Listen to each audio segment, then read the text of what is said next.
Senator Kennedy of Louisiana is recognized. Thank you, Mr. Chairman. Dr. Levitt, Hamas runs Gaza, is that correct? Yes, sir. And lots of people help Hamas, don't they? There are people who help. There are lots of people in Gaza who oppose Hamas as well. Well, Qatar sends Hamas $10 million a month to run the place, does it not? It has. The Palestinian Authority, which the people of Gaza rejected in favor of Hamas, pays Gaza's electricity bill. They keep the lights on for Hamas, don't they? Well, to be clear, the people of Gaza didn't reject the Palestinian Authority. Hamas took over with force of arms. I don't want to debate that. Yeah, there's not much to debate. Yes, the Palestinian Authority does provide salaries to its people in Gaza. Does the Palestinian Authority pay for the keeping the lights on in Gaza? They pay for some of it, yes.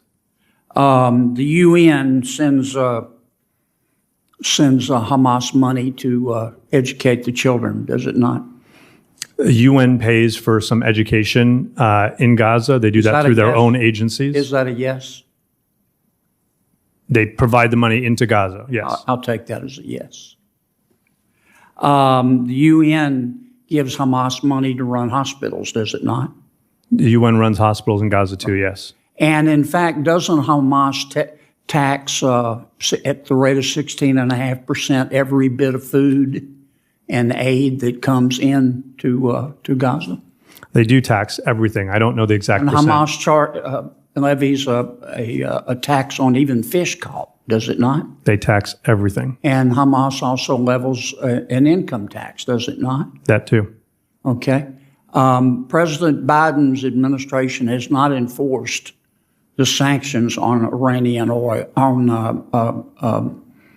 Iranian oil, has it? No. Okay. So you agree with Ms. I'm sorry, I can't see you. Pleska. So you agree? I tend to make it a policy to try to agree with Ms. Pletko whenever possible. Yeah. Well, you're smart. You told us you were smart. President Biden has not chosen to impose the snapback sanctions under the JPCOA, has he? Correct. Okay. Ms. Pletka, who has the $6 billion? It's in a bank in Qatar. Okay. So Qatar has control of it. In essence, a tense Senate exchange explodes as Senator John Kennedy questions a judicial nominee about past sermons, religious beliefs, marriage, sexuality, and the role of personal faith in public office. This clip breaks down the most intense moments, the nominee's responses, and what it means for lifetime judicial appointments in America. In essence, that is correct, although... Well, let me put it this way. If the Qatar bank, there's a Qatar bank. If the Qatar tells them to do something and the United States tells them not to do something, who's the bank going to listen to? Well, that is the question before us right now. Who's the bank going to listen to? Qatar, of their course. government. Okay. And isn't it a fact that back in 2021, Treasurer Yellen, through special drawing rights at the International Monetary Fund, gave Iran $4.5 billion? That's what I understand, yes. And she'd like to give them more. That's what I understand, yes. That's like cash money. It's really a dividend. You can cash in for U.S. dollars. Is that right?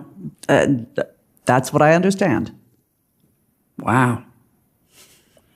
It seems to me that we could cut off Hamas, or at least to go a long way toward doing that by actually just enforcing the things that we already say we're enforcing.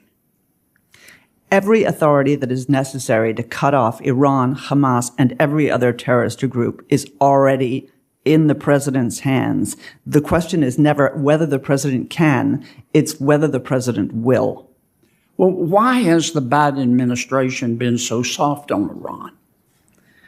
If we know Iran is funding Hezbollah, Hamas, the Houthis, They're surrogates in Syria. They're surrogates in Iraq.